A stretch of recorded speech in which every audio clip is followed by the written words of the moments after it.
test for halides. You know, halides. Halides is kind of with a minus, so should be minus charged halogens. It means we are going to identify halides with their silver nitrate. So the silver nitrate reacts with the halide ion and gives to us the qualitative test. Okay, now what should we do?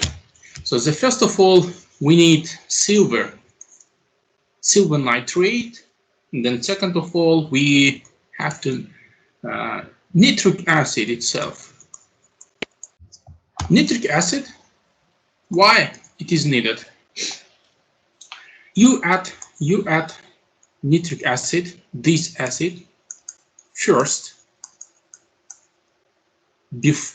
it means before silver nitrate, because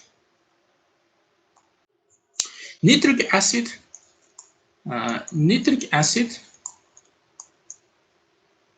reacts with ions that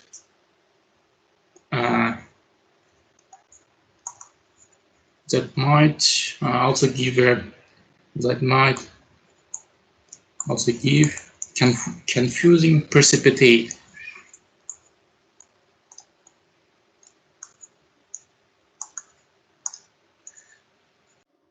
This one will be first.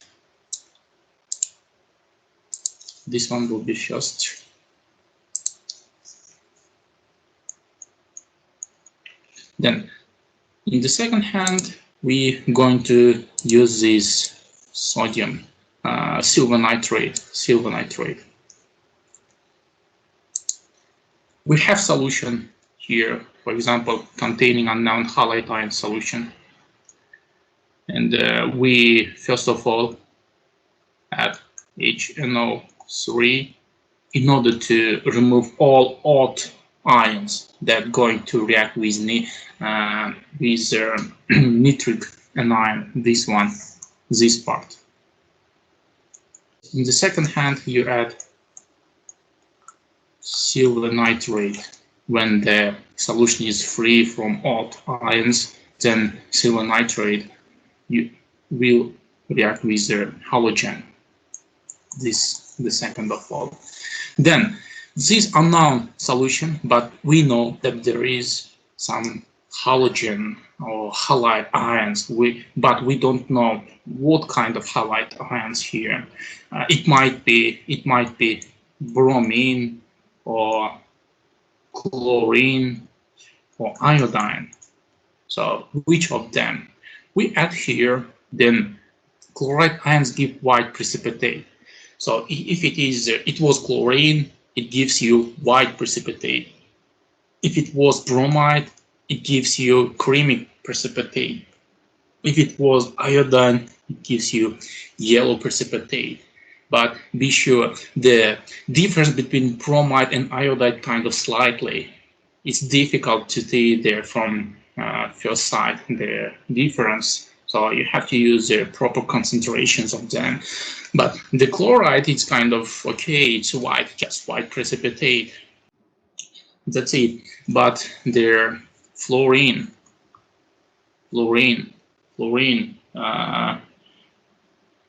produces no precipitate, produces no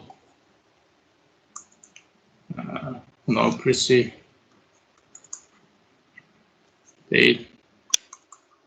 with.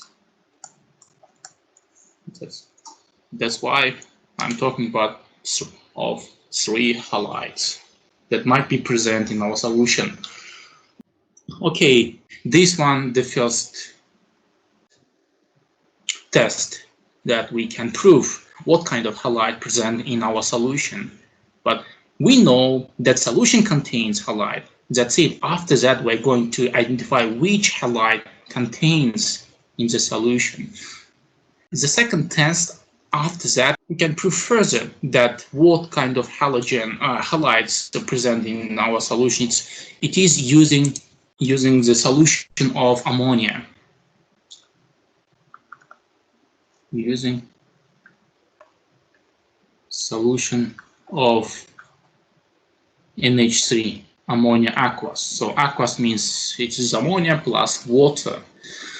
Then chloride ions, you obtained the white precipitate here, white precipitate, chloride ions. If you add just dilute ammonia solution, the precipitate dissolves, so it proves you that it was a chloride precipitate.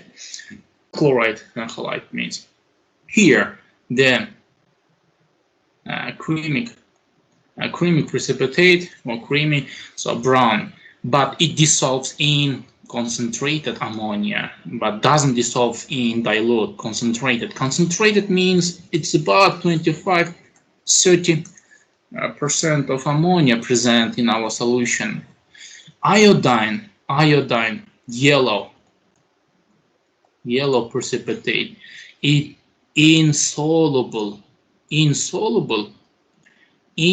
concentrated ammonia. So you obtain yellow precipitate, you add concentrated ammonia, so it is kind of twice a proof that you got iodine, because it doesn't dissolve in a concentrated nitric ammonia solution. So how the reaction are going?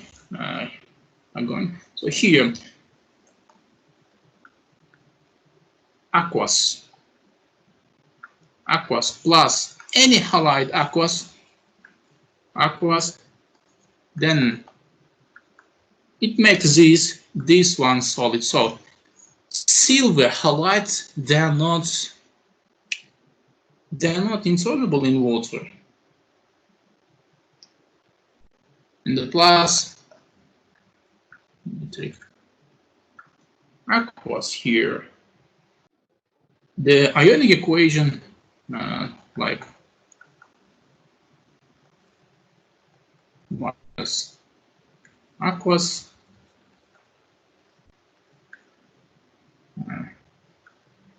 solid. So X represents any halide here, any halide. What's going with the ammonia?